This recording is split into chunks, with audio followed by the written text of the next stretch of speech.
히브리서 12장 1절, 2절 보겠습니다. 네, 제가 읽을까요? 음.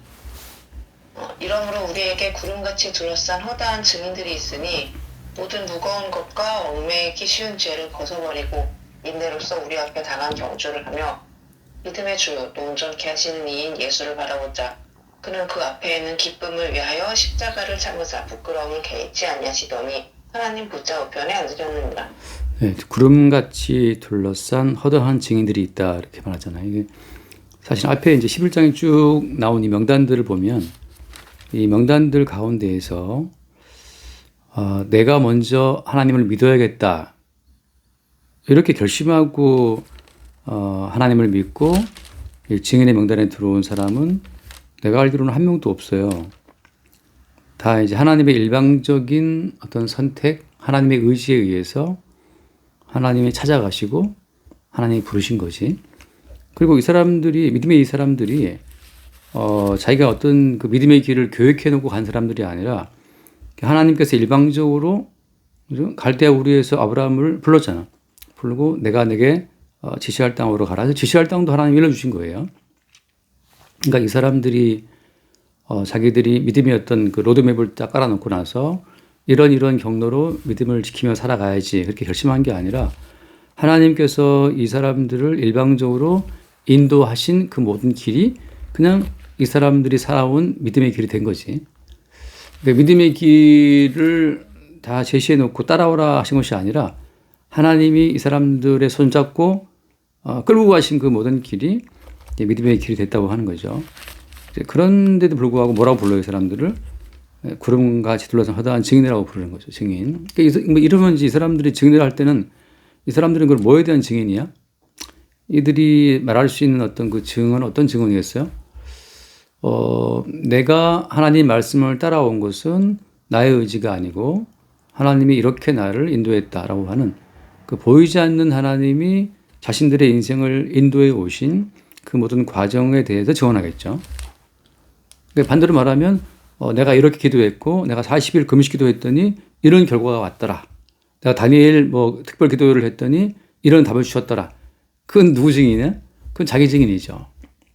그런데 내가 다니엘 기도를 했고 새벽 기도를 했고 특별 기도를 했고 내가 이렇게 11조를 했더니만 이런 복이 왔더라고 하는 것은 자기 증인이란 말이죠. 근데 여기서 말하는 이제 이 증인들이라고 말할 때는 이 사람들은 정말 자기들이 먼저 뭘 한 게 아니에요. 하나님이 다 찾아오셔서 이렇게 해라 저렇게 해라 인도하신 그런 어떤 과정을 따라서 이 사람들이 믿음의 길을 갔고 그러니까 이제 그렇게 나를 인도하신 그 하나님에 대해서 말할 밖에 없죠.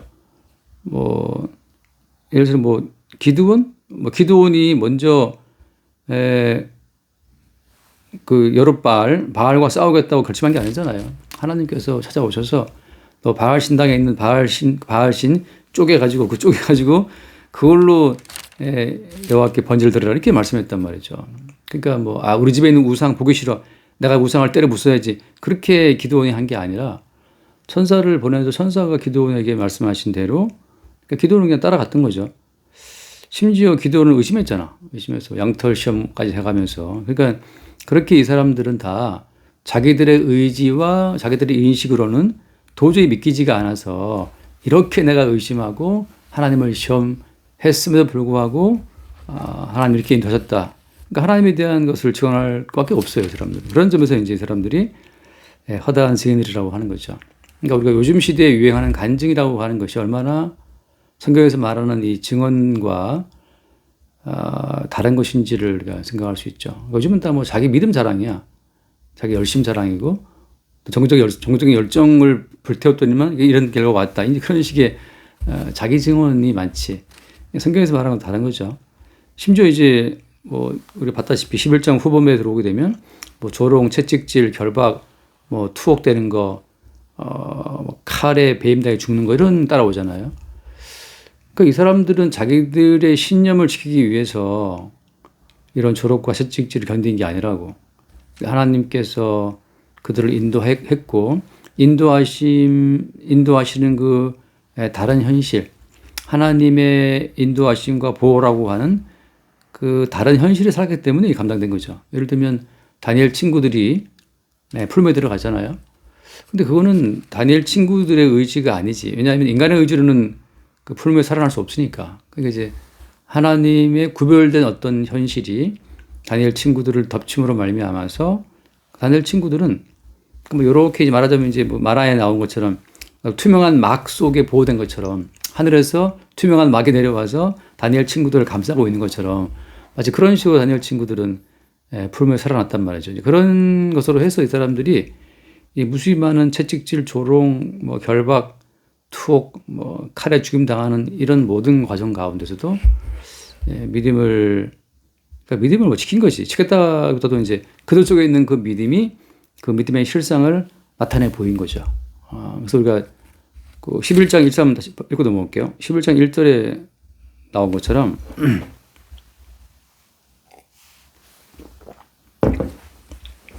믿음은 바라는 것들의 실상이요 보이지 않는 것들의 증거. 그러니까 믿음은 바라는 것들의 실상이다. 그러니까 이 사람들은 이제 다른 실체, 또 보이지 않는 것들의 증거, 다른 세계 속에 산 사람들이에요. 내가 늘 하는 말처럼 뭐 이제 인간은 다 자기의 힘과 자기의 어떤 지식으로 살아가잖아요. 그러니까 자기의 피땀으로 이루어 놓은 현실, 내가 원인이 되어서 내가 이룬 결과를 보고 사는 것이 모든 인간들의 어떤 허구의 세상, 허구의 현실이라면은 어때요? 믿음의 사람들은 이런 사람들은 원인과 결과가 주님이기 때문에 주님께서 일으키신 원인으로 말미암아 주님이 거두신 어떤 결실로 살아간다고. 그러니까 이제 성도들의 인생이라고 하는 것은 주님이 만드시고 주님이 경영하시는 주님이 주체가 되는 현실 속에 살아가는 거기 때문에 그게 이제 보이지 않는 것들의 증거라고 하는 거죠. 그러니까 나의 나됨은 은혜다. 그런 나의 나됨의 은혜라고 하는 그 은혜의 주인공이신 주님을 증거하는 용도로 지금 쭉 이 사람들이 살아왔단 말이죠. 자, 그래서 이제 돌아와서 12장 1절에 이제 보게 되면 이러므로 우리에게 구름같이 둘러싼 허다한 증인들이 있으니 그 다음에 무슨 말을 해요? 있으니 그 다음에 모든 무거운 것과 얽매기 쉬운 죄를 벗어버리고 이렇게 돼 있잖아요. 여기서 이제 또 하나의 이제 죄가 무엇이냐, 무거운 것과 얽매기 쉬운 죄를 벗어버리고라고 해서 또 다른 이제 그 죄의 어떤 개념이 바뀌잖아요. 구약과 신약이 어떻게 바뀌어요? 죄라고 하는 것이 구약에서는 율법으로 죄가 규정되잖아. 신약에서는 죄가 뭐로 규정돼요? 구약에서는 율법으로 죄가 규정이 되지만 그건 하나의 모형이라고. 실체는 뭐예요? 실체는 신약에 들어오게 되면 예수 그리스도를 믿지 않는 것이 죄가 된단 말이죠. 그 예수를 믿지 않는 게 죄가 돼요. 얼른 한번 읽어볼까? 요한복음 뭐 3장 너무나 여러 군데서 말하고 있지만 요한복음 3장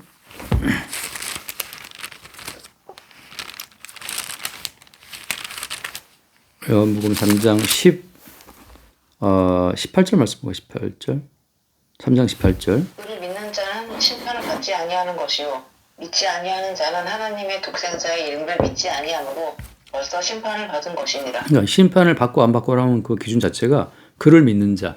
그러니까 그를 믿는 자는 심판을 받지 않고 믿지 않는 자는 심판받고. 그러니까 지금 구약적 개념에서는 율법을 지키지 않으면 저주를 받고 벌 받잖아요. 근데 신약에 들어오게 되면 예수님을 믿지 않는 게 심판의 근거가 돼요. 그 이유는 뭐 때문이야? 그 이유라고 하는 것은 구약에 나오는 모든 율법 자체를 성취하신 분이 예수님이잖아요.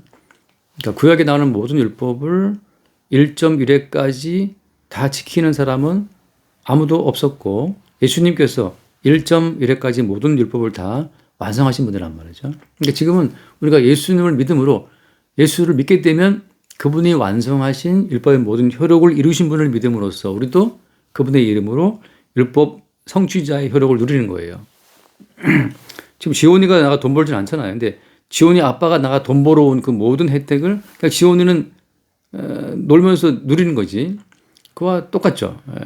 예수께서 이루어 놓으신 모든 성취의 효력을 우리는 그의 이름으로 누리는 거란 말이죠. 그러니까 시장에 들어와서는 믿음으로 말미암아 누구를 예수를 믿음으로 말미암아서 심판과 또 이제 축복 자체가 갈라지는 거죠. 그러니까 이게 어떻게 보면 단순한 건데 이 단순한 거를 왜 사람들이 지금까지도 율법적인 개념으로 자꾸 죄를 규정질을 하다 보니까 평생 싸워도 못 이길 싸움을 하고 있는 거야.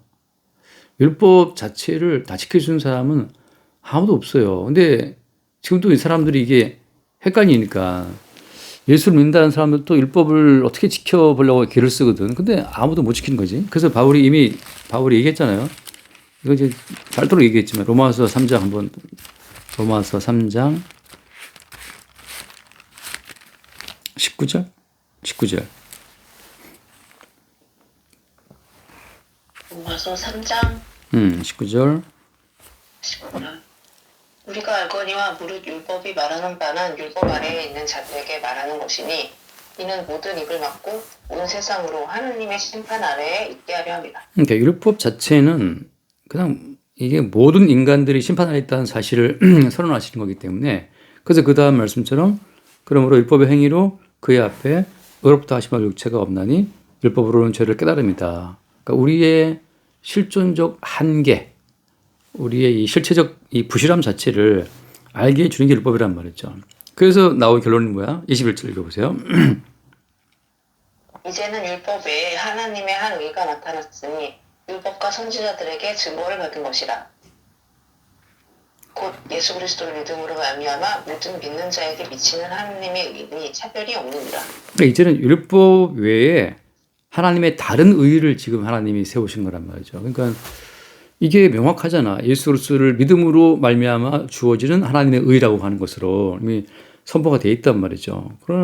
그러면은 우리는 지금 이제 예수 믿는 사람들은 구약에 나오는 율법, 또 신약에 나와 있는 사도들의 모든 권면, 사도들의 모든 명령, 그다음 뭘 의미하는 거예요? 이것으로서는 도저히 우리가 의를 얻을 수 없다는 사실을 보는 거죠.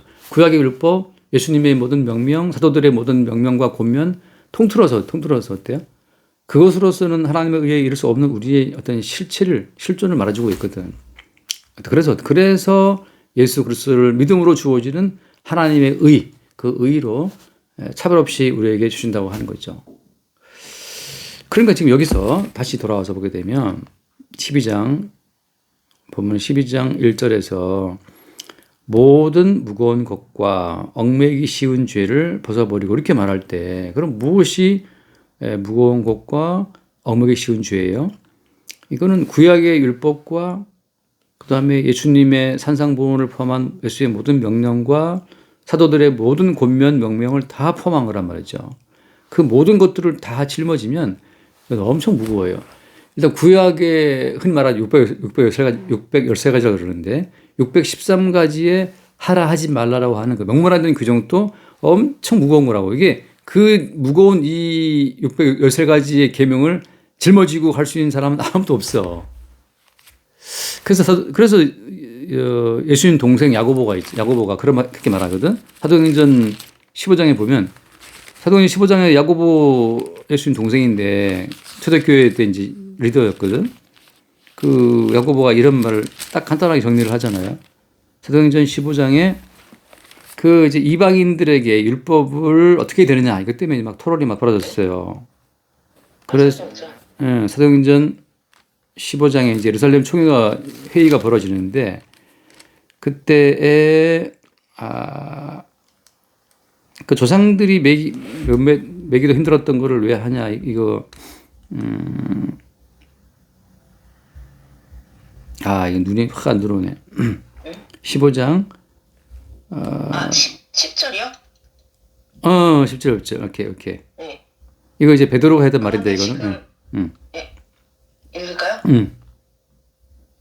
그런데 지금 너희가 어찌하여 하나님을 시험하여 우리 조상과 우리도 능히 매지 못하던 멍에를 제자들의 목에 두려느냐. 그러나 우리는 그들이 우리와 동일하게 주 예수의 은혜로 구원받는 줄을 믿노라. 이게 베드로가 실제적으로 그 누구죠? 베드로가 그 고넬료 집에 가서 복음을 전했잖아. 그때 이방인인데 고넬료 집안에 성령이 임했잖아요. 이제 그 사건을 두고 이제 한 이야기인데 베드로가 조상들도 못 맺던 거 그거 어떻게 자꾸 매게 하냐 하면서 이제 베드로가 먼저 이거 모두 발언을 했고 그 뒤에 쭉 보면 이제 13절 말씀 보면 나를 마침에 야고보가 대답하여 이르되 형제들아 내 말을 들으라. 그래서 야고보가 이제 쭉 정리를 해요. 정리를 해서 이게 이제 복음의 초창기이기 때문에 그 복음의 초창기 과도기이기 때문에 그래서 이제 유대인과 이방인 사이의 절충점으로 네 가지만을 제시하거든. 그래서 이제 19절 말씀 보면 19절에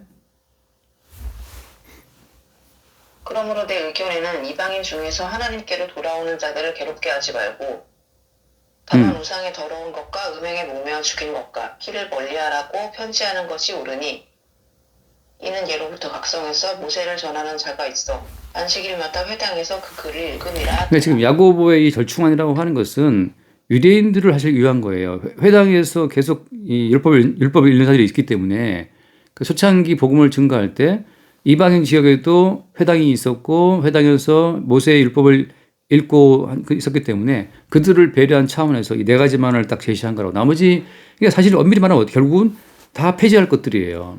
다 의미 없는 것들이라고. 지금 이제 초창기 복음이 뻗어가는 과정 가운데 생기는 갈등 때문에 지금 이제 베드로 입장에서는 그 멍에를 왜 들어 그러느냐. 아무도 못 매 그거 하고 이제 베드로를 말한 거고 야고보 사도는 지금 예루살렘 교회와 이방인 교회와의 절충점으로 네 가지를 제시했지만 결국은 다 없어질 거라고. 그 누구도 그나마 그 네 가지도 다 못 지켜요. 그래서 결국 이제 다시 말해서 모든 무거운 것과 얽매기 쉬운 죄 이렇게 말할 때 무거운 것이라고 하는 것 뭘 말하는 거예요? 구약에 있는 그 무수히 많은 계명들, 예수님의 산상보훈과 사도들의 그 모든 권면과 명령들 다 그것이 무거운 것들이라고. 그 다음에 또 뭐야? 얽매기 쉬운 죄. 그것 때문에 그런 무거운 것들 때문에 얽매기 쉬운 죄가 우리 가운데 적용되는 거죠. 근데 이제 아까 말했다시피 결국은 뭐예요? 그 모든 것을 다 완성하신 분이 예수님이기 때문에 그 예수를 믿는 믿음으로 말미암아서 이 모든 죄의 문제를 벗어버리게 되는 것이. 자, 그런 점에서 우리가 앞에 이제 11장에 봤다시피 그런데 아브라함은 행함으로 봤을 때 의인이었나? 그렇지 않거든요. 그리고 이제 여기 나와 있는 무수히 많은 사람들이 행함으로 봤을 때, 그러니까 예를 들어서 다윗도 사람 죽였잖아요. 다윗도 간음했고, 아브라함도 자기 아내를 속였고, 그리고 뭐 모세도 사람 죽였잖아요.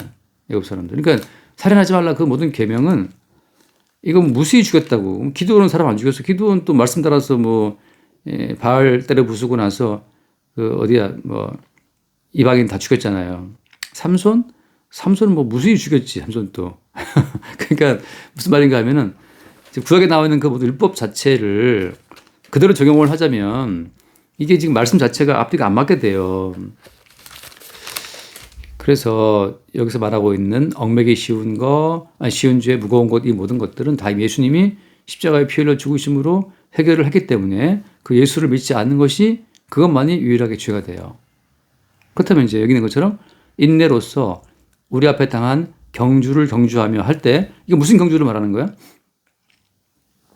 이 경주는 예수 그리스도를 믿는 믿음 안에서의 경주를 말하는 거거든.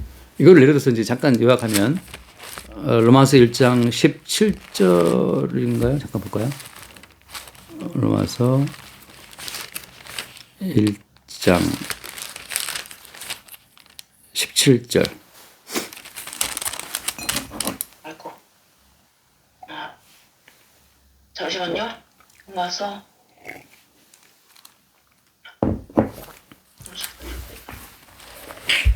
1장 17절.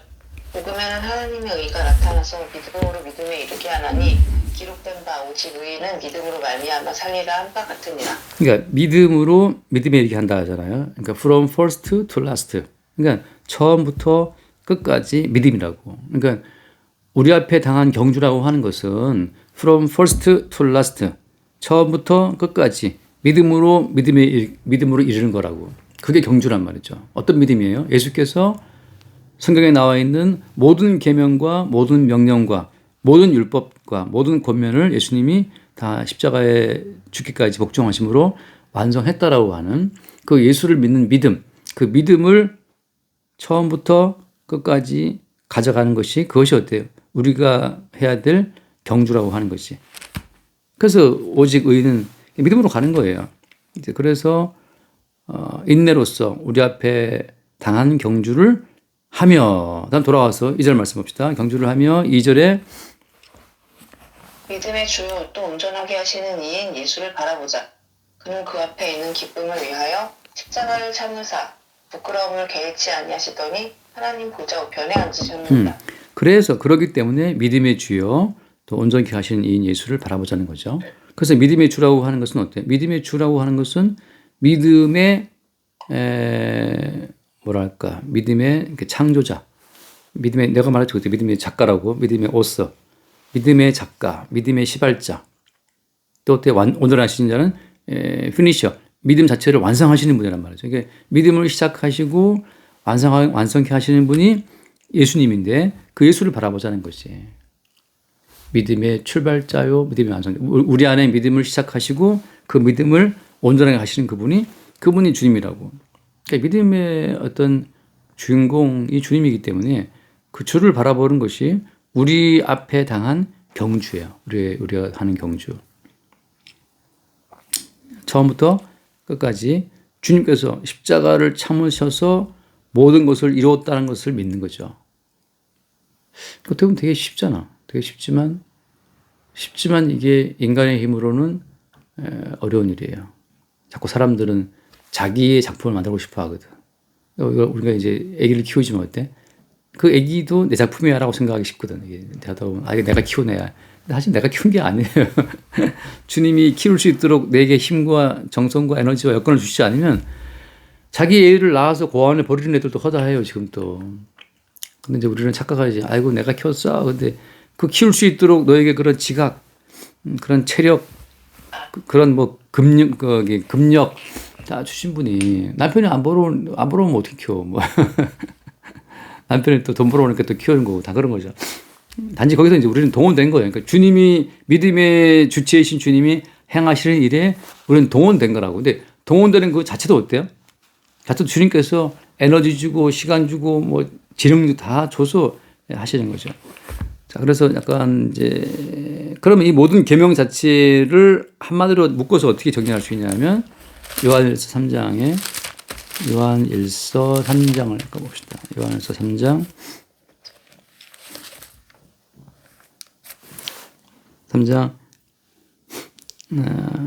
23절 볼까? 23절. 23절이요. 네. 그의 계명은 이것이니 곧 그 아들 예수 그리스도의 이름을 믿고 그가 우리에게 주신 계명대로 서로 사랑할 것이니라. 네. 그의 계명은 이것이니라고 하잖아요. 그의 계명은 뭐냐면 그 아들 예수 그리스도의 이름을 믿고, 그러니까 이게 그냥 처음부터 끝까지 그냥 예수 그리스도의 이름을 믿는 거예요. 그분이 행하신 것, 그분이 이루신 것을 믿는 거죠. 그리고 우리는 그분의 이름으로 그의 성취의 효력을 공급받는 거란 말이지. 우리 이름으로는 안 돼. 우리 이름은 늘 실패. 우리 이름은 율법에 들이대면 다 실패해요. 우리 이름은 늘 죽어마땅한 이름이야.